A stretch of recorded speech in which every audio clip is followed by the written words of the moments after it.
and welcome to another edition of The One Team We Agree On. I'm Jillian. I'm Kyle. And it's been a few days, hasn't it? It's been a few interesting days, a few exciting days. It is. Atlas fans are, let's just say, Salty, salty. Yeah. to put it mildly. Yeah, to put it very mildly. But on today's show, we're going to just discuss that. We're going to discuss the Union moving on in the CCL. And then I guess we'll talk a little bit about Cincinnati here in the beginning from this past Saturday and look ahead to a couple MLS matches coming up for the Union. And we got some questions as well from some listeners. Again, Indeed. Thank you everybody for participating. When we ask those questions, it's great to interact with you guys. Yes. But before we get started, do you want to should we give a shout out to happy 8th birthday to our friend Elliot Slocum. Yes, happy birthday, buddy. Hope you had a great day and celebrates a Union victory. So that's really not a Union victory, Union draw. But they moved aggregate on. Victory. Aggregate victory. Yes. Yes. So what are we wearing today? I'm wearing the 2022 playoff snake shirt. And I'm actually wearing, I'm pretty sure this is not even officially licensed, but I'm wearing my very first Union shirt that I bought shortly after the Atlanta game. I got it on Amazon. It still has the old patch and everything. Mm-hmm. And it's like $5, and I got it and I wore it to like the rest of our games till we actually started getting I think we got that first jersey, the lucky jersey. Yeah. But yeah, this was like the very first Union thing outside. I think a scarf we got the very first game. Yeah, and that was my lucky scarf last year. That scarf. Yeah. I'll probably start using that again because it's getting hot. It's like in the 80s today. It's hot today. It is very beautiful. And I'm operating on 4.5 hours of sleep after staying up and watching the game last night. But well worth it. Very worth it. Very worth it. I wore this headband to school today. I was dressed professionally, everything, but I had like a navy blue dress on and wore that with this since it matched, and because I definitely wanted to sport something Union. And first thing, as the kids come off the buses and I have to monitor the lobby. As a specials teacher, I get all the fun extra duties like cafeteria duty and all that. But a couple of the students that are big fans get off the bus and immediately they're like, oh man, Carranza, and they were all excited. So I had already at that point had a nice big iced coffee from Starbucks, so I was good to go the rest of the day. So yeah, well worth it to stay up late on that. It was well worth it. And I actually got to work and had a couple cups of coffee and got my day started. So anyway, before we get started, make sure to follow and interact with us. We are on Twitter at TOTWAG. That's One Team We Agree On. I should still try to see if we can fix that handle because it doesn't make sense. We're on Facebook and Instagram at the One Team We Agree On, all one word. And you can now also, outside just YouTube and Spotify, you can also find us on Apple Podcasts and also on Google Podcasts. So we are there at both of those platforms as well now. So if you follow through those apps, please give us a like and follow. So I guess before we get into the main portion of the show, which is definitely going to be discussing Atlas. Yes.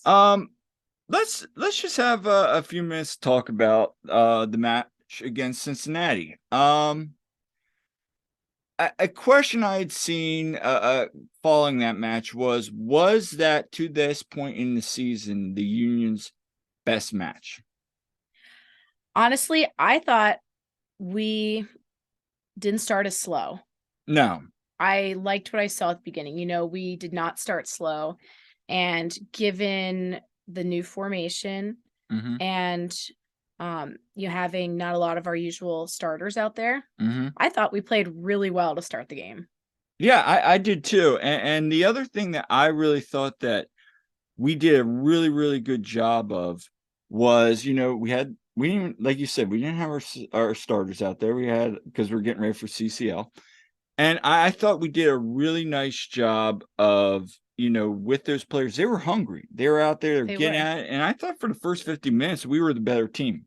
Yeah, I thought so too. When we were going in halftime, I remember I turned to you and I said, man, if we keep playing like this, maybe we get a late goal.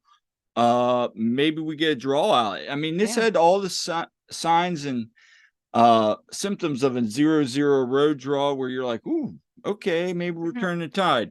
Yeah, and I would have gladly taken a draw there. For sure. Yeah, and just to get to, we get to 60th minute, and here come our normal starters. And, like Jim had said, they were going for that. They wanted that point, it was by design.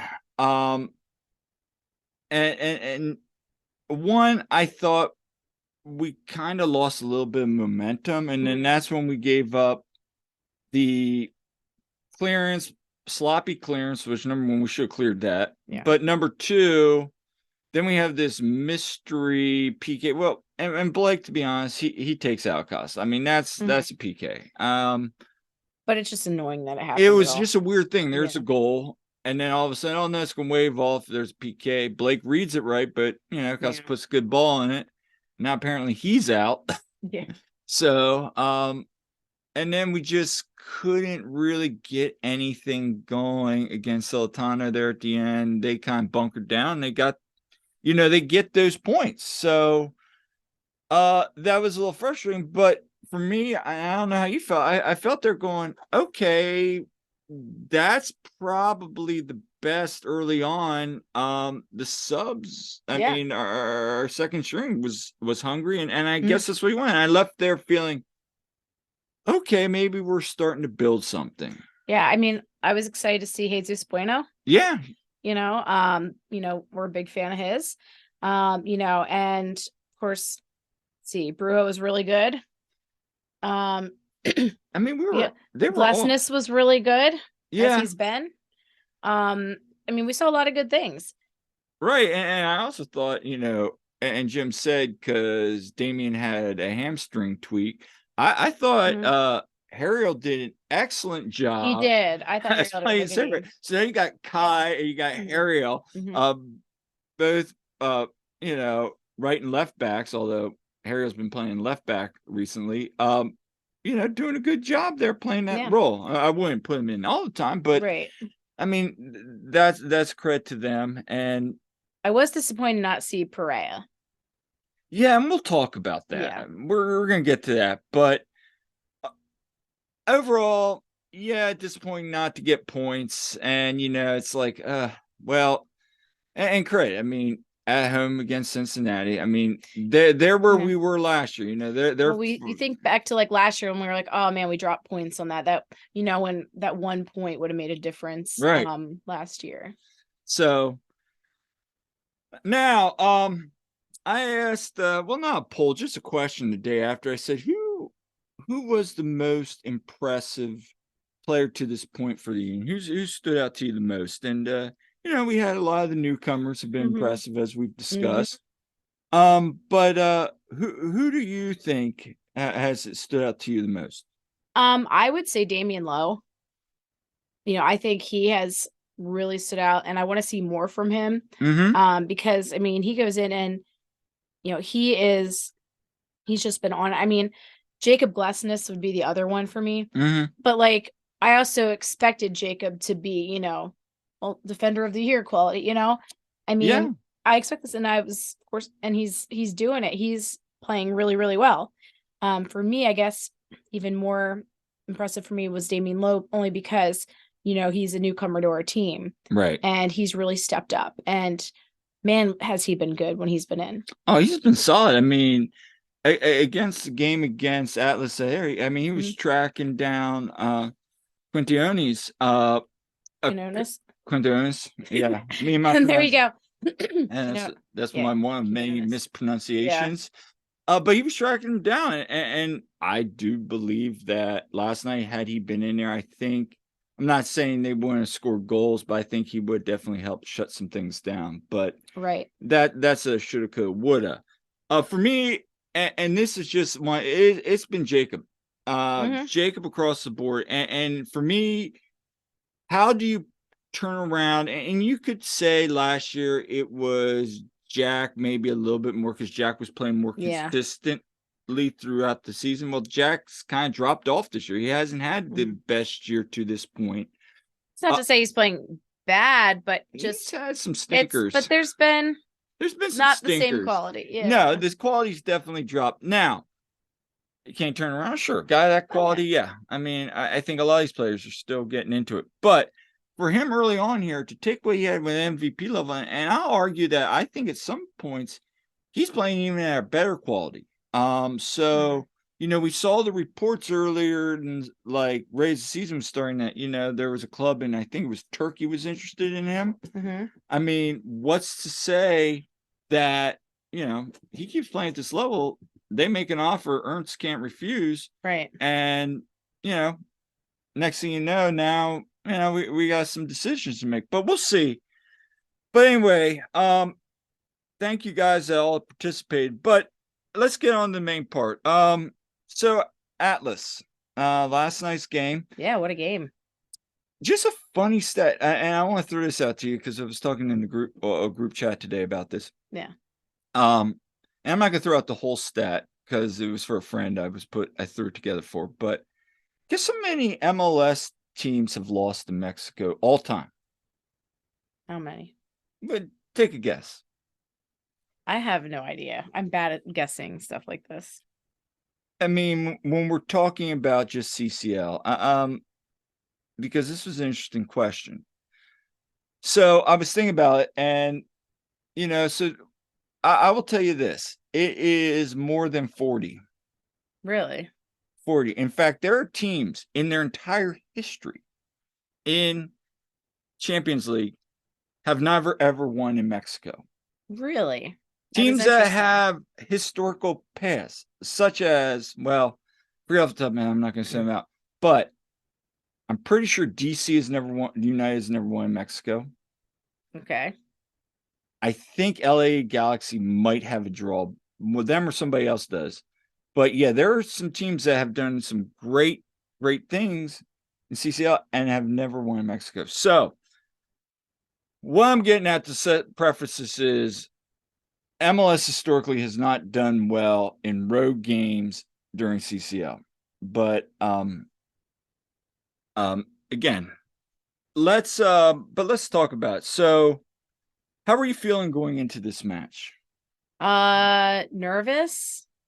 Cautiously optimistic. But the way we've been not scoring a lot of goals also had me thinking, oh man, is this going to be like maybe 1-0 or 1-1 or something like that, Yeah, so this is probably one of the few times I went into this game and you're even saying, what are you doing? I'm just standing there. I was legitimately apprehensive going into this game only because I was like, we start out, we look good.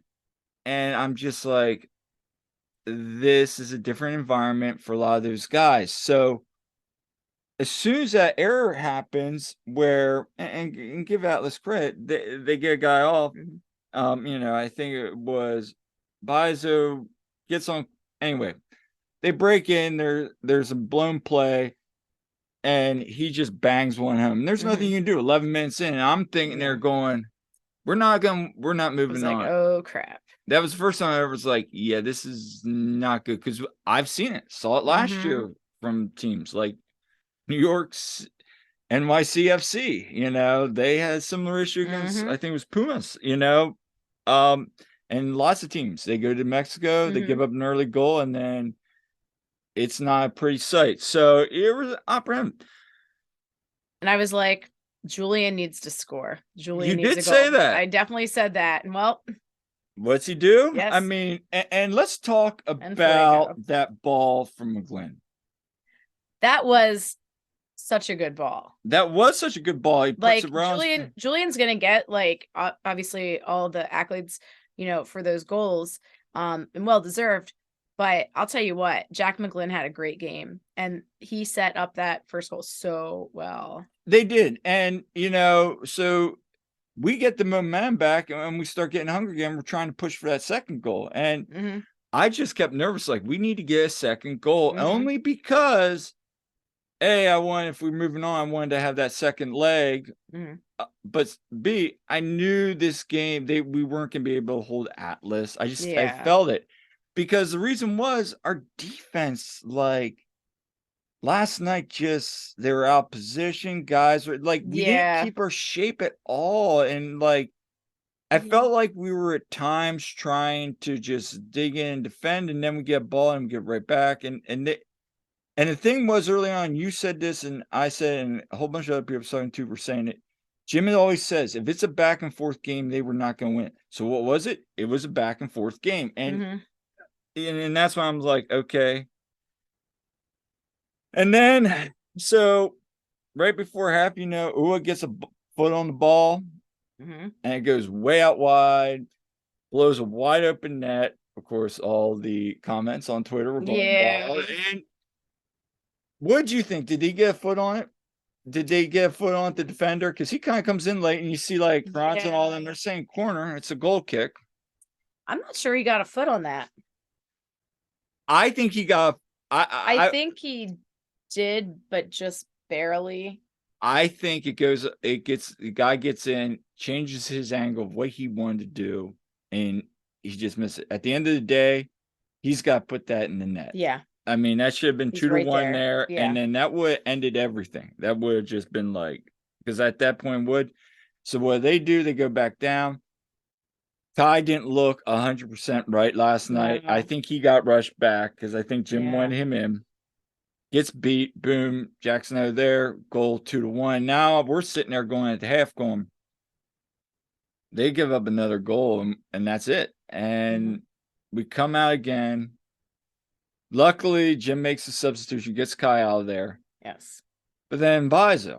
And we kept saying, man, Bizo needs to come out, being on a yellow. He wasn't great last night again. No. He was good in Cincy. He was very good against Cincy.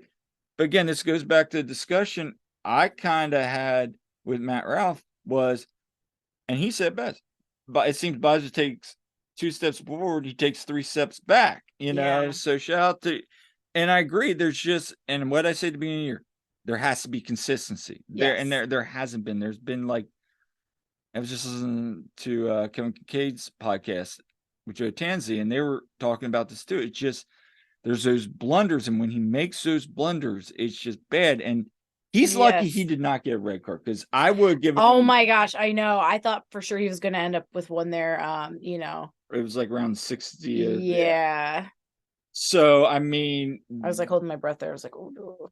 And then, but here's one thing I want to say is, so he goes out, they bring him around, and you're thinking, oh no.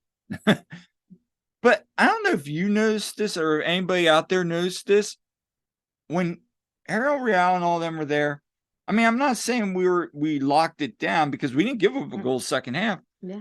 And to be fair, once we put in that second goal, which we'll talk about, our shape came back in the back. We were kind of holding shape. We're in front. It was like discombobulated. There was times it broke down, and credit Atlas, but for the most part, all of a sudden we bring in Harold and Real, and our shape's there. And I'm like, okay, especially that last like 7. Once we got that goal, everybody just locked down. Yeah. And it was go home. And Atlas was getting desperate.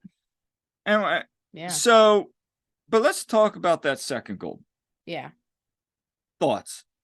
Well, first, I'm like, oh my gosh, really, it's gonna be offside, and of course, thankfully, VAR was as I forget, someone put it on. VAR will never have to buy a beer in Philly. Yeah, that was Joe Tanzi. Joe Tanzi. Yes, I was like, yes. But no, VAR was actually on our side last night. Like, so, but yeah, these offsides though, like, how many times have we had goals called off because of offsides, or or potential goals, and yeah, the offsides gets a little frustrating, but it does. But thankfully, it was not called offsides, and both those goals by Julian were great. Yeah, I think you gotta credit Leon there. Yeah, Leon played really well when he came in. He broke that ball, got that to Ua. Yeah, Ua, right there, gets the ball, nice little, cross pass to Kranza. Kranza bangs it home. Now, say what you want. Atlas didn't have their star goalkeeper, much better goalkeeper. Maybe he makes the same, maybe doesn't, regardless of the fact, then it's 2-2. And we kind of, their fans are getting frustrated, the players get frustrated. They start throwing stuff on the field. They get a red card. And when they got the red card and we got to 6 minutes of stoppage time, you were joking. You were just standing there watching. I'm pacing because I'm like, okay. And then we got that header in the box. It just went wide. And it's like, come on, we need to score one more. And they were trying. They were. It wasn't like, okay, we're going to sit back and just park the bus and go. No, we were they were trying to get their goal. It was offsides, but credit to him, he played 90 minutes.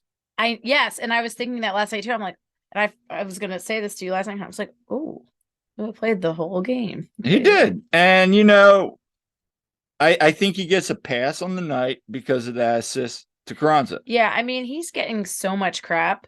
And honestly, the thing is, he is helping create plays. Like he's, setting things up. I mean, he did that switch off though, that kind of also he didn't need to do.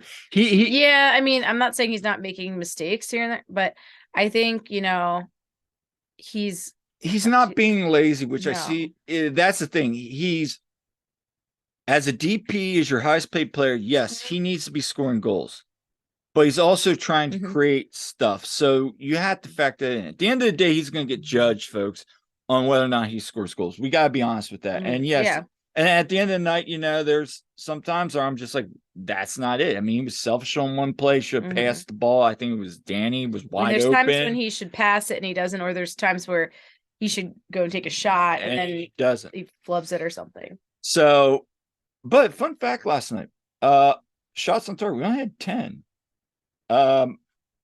Guess how many? No, we had 10 shots. We had 5 shots on target. So at least our shots on target are getting better too. So overall, they escaped. You could tell Jim and the players were fired up because, and we've seen some of the stats. I mean, think about it in 4 years. Yeah. We have gone to the Champions League semifinals twice now in 3 years. That is quite an accomplishment for as slow as this season has been. Yeah. For all these accomplishments, the Shield, MLS finals, Eastern Conference champions. I mean, this run is, awesome to see. So from that standpoint, you have to celebrate that. And I know the players will. And I think could it be a turning point in the season? Do you think this is going to get them, I tweeted out last night that this is a game, while it was not slow, but the Union did not play as well. They left goals on the field again. Defense wasn't good. But that was kind of the game, along with that first 50, 60 minutes against Cincinnati, where you're kind of like, okay, this looks like, and I don't want to bring up 2022 because but it looks more of what we're expecting from them. We are. And I go back to the Montreal game. Yeah. We're up 2-1, and we let in 2 great late goals on the road. All right. I still think if we didn't leave them those 2 goals, or maybe we leave him 1, and we get a point and we get on the road and go, okay, cool. Because the priority is CCL right now. Yeah. I think when we gave up 2 like that short and 90 plus, that kind of was like a little like, oh, this isn't what we're used to doing. I mean, remember last year we were blowing goals at an alarming rate early in the season. We're blowing leads. Yeah. But we were leaving points on the table. We weren't taking losses, so to speak. So I felt like, yes, long story short, yes, that is a game where you can build off. And I think we will build off because you started to see as that the clock started ticking down, they were getting confident. They were getting bold. They weren't sitting back. They were trying to make a move, and that's what you need to see. Yeah. So I'm not saying we're going to go here in leagues play. I mean, not leagues. MLS play with these upcoming games and set the world on fire. but I think the quality might be better. And if nothing else, I think the confidence is starting to come back. Yeah.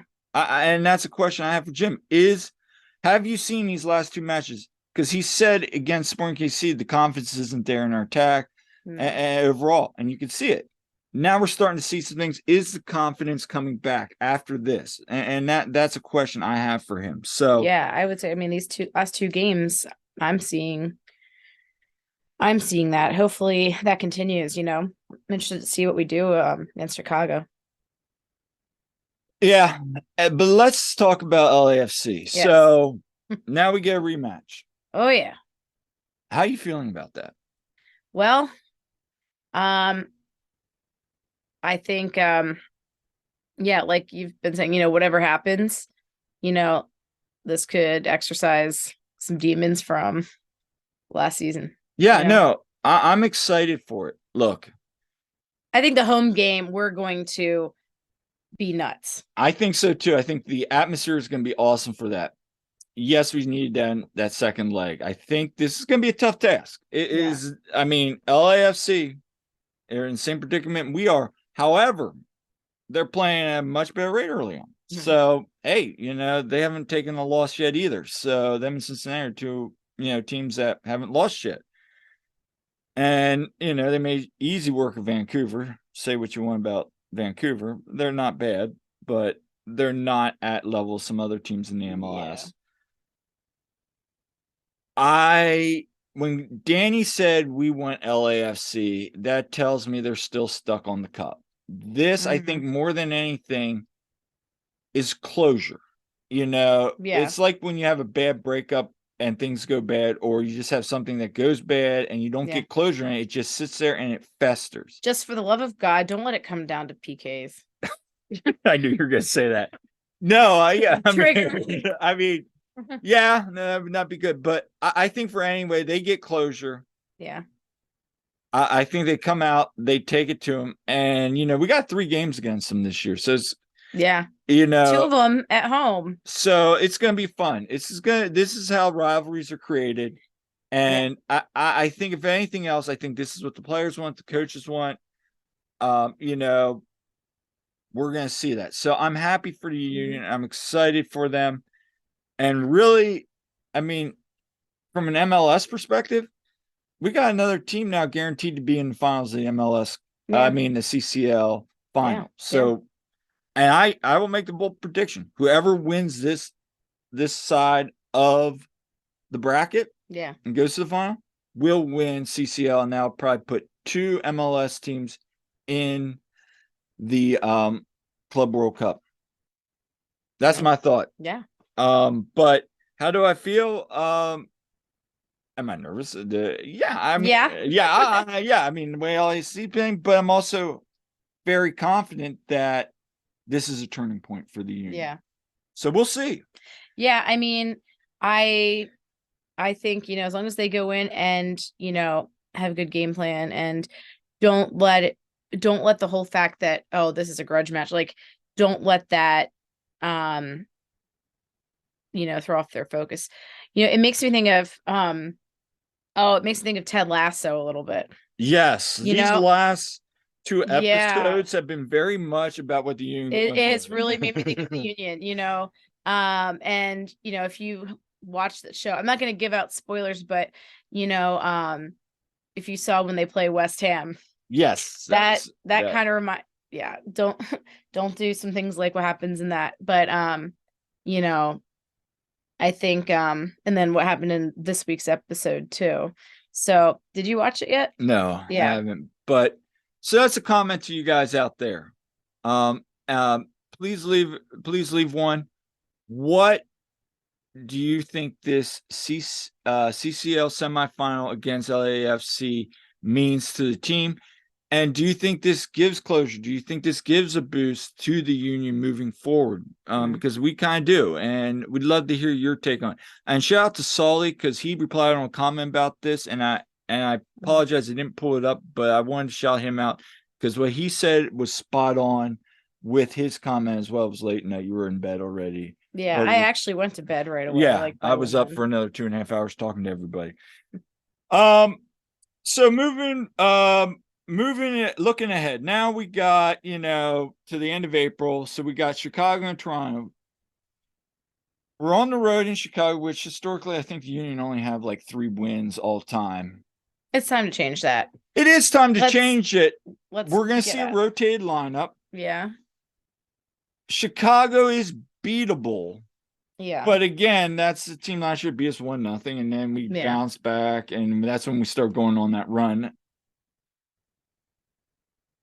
If we were to drop this weekend, would you be concerned? I think it depends, if we drop it how bad, Right. If it's like a 1-0 deal. Yeah, I'm not and worried. If we play actually pretty well, yeah, I won't be concerned. But if we go out there and get blown out or look really lackluster, I've blocked a certain game out of my mind from last year, that I don't even want to talk about it, but that was like the worst one. That was different. That was yeah, like I said, trying to block that one out of my mind. But yeah, I mean, I want to see, I'd be okay with the draw, but I'd love to see us go win that. But we need to keep the momentum going. We were good on the road in the last year, and I hate to keep bringing up last year, but well, it's a reference point for us. It is, but again, we're in the present. So for me, I think if we can get points in these next 2 matches heading into the semis, that's a huge confidence boost. But I think more importantly, let's continue to see marketed improvement, consistency across. I think it benefits us that during the semifinal leg, the Union do not have a match on that Saturday. So they have a bye. That's like a bye week. Yeah. So that's a benefit. Although shout out to Billy, did bring up a point that Seattle last year, and I don't know, I need to go back and check this, but they do move league games for CCL and other tournaments just because of conflict. But I'm pretty sure that was in a weekday game, like they would played like a Tuesday, Wednesday kind of thing. I'm not sure about Saturday. So if somebody's out there, check that. It would be MLS to say, hey, LAFC, since, why don't we move your game and then both you guys have the weekend off? I could totally see them doing that. I don't know, but it'll be interesting. But I think this weekend you're going to see a heavy rotation. Get some points. I want to see some Perea. Well, again, we're gonna talk about that because that is kind of leading into our questions. So, let's take a question from Dan Herman then. Does he basically asked, does Jack McGlynn take away starts from now? Because Jack, the last couple games, both CCL quarterfinals and also in his last outing as well. Because Jimmy say saved Jack for this game, has been playing at a much better level. Do you see him taking away starts from L? Really? Maybe. I think either way, we're gonna see more of Jack McGlynn. Oh, he's earned starting time. Absolutely, he deserves to be in there.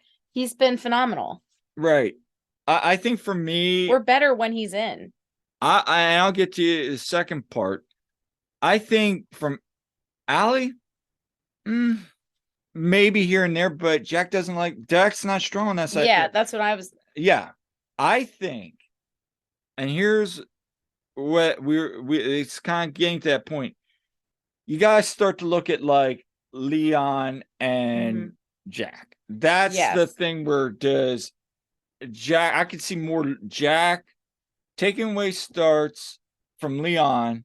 Yeah. Leon coming in as a shuttler, lockdown. Like that was good. Last night. Yeah, he brought in like different change because they're 2 different players. They kind of mirror each other, kind of like Bizo and Harrell. Yeah. To a degree. And I think it was Joe Tanzer, somebody brought it up, and I agree 100% that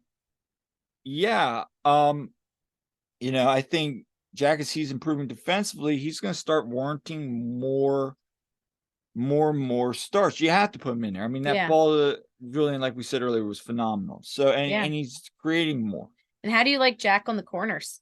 I like him because I'm not sure Kai's been as effective this year. Some of his balls have been phenomenal, but I don't know. I mean, I think it's a good problem to have when you have two guys that can deliver balls like that. Yeah. Let's put it that way. So to answer your question, I think the bigger one he takes away starts from probably going to start being Leon. Yeah. Now, as for Perea is the interesting one. What is going on with Andres Perea? Good question. Because theoretically, he should be the one on that side because he's right-footed taking away. Now, I know he's also played on the left at times for Leon and Jack. He could easily be somebody you could slot in as well. Yeah. Jim has said, and this is what's getting me, he has that game against Orlando, plays very well. Yeah. He was our best player in the first leg, arguably. Yeah. All of a sudden, Jim comes out and says, hey, what's going on with Orange? Well, he's still learning development for defensive plays. And I'm sitting there going, wait a minute, defensively, that's his thing. So it could just be he's still picking up on some learning defensive cues and all that. But then part of me also goes, well, is there something else going on here? Because he's not even coming on as bench player. So ideally, you can play him at the 10. You can play him at, you can play him up at the 6. You can play him on the edges. You can play him anywhere in the midfield. Where is he? So, especially the way Joaquim's looked the last couple of games, I'm even like, So, that's a curious one. I think to answer your question, anybody, I think he would be Perea, but that's my 2 cents. But love to hear your thought too. And then our other question from our buddy Todd Lewis, and this is the thing: should the Union make the CCL final? It's during the U2 World Cup window, U20 World Cup window. Do you think, with the way Jack is playing, the Union should release him for the U.S.? So basically what he's asking is, should Jack go play for the U.S. or the way he's playing, should he go play for CCL? Well, that's a conundrum. It is, especially because he's been playing so well for us. He's been an important piece of it. So during FIFA windows, if the U.S. comes to like a player and says to a club and says we want that player, you pretty much have to give him the player unless he's injured, etc. Yeah. Jim has said that. Jim has also said he is very prominent when kids are called on, they go with the national team. He takes great pride in it. So now this window apparently is not a technical FIFA window either. So we can block that and say, no, we need him back home. Knowing Jim, how he set precedent, does he do that? I kind of feel like he'd let him go.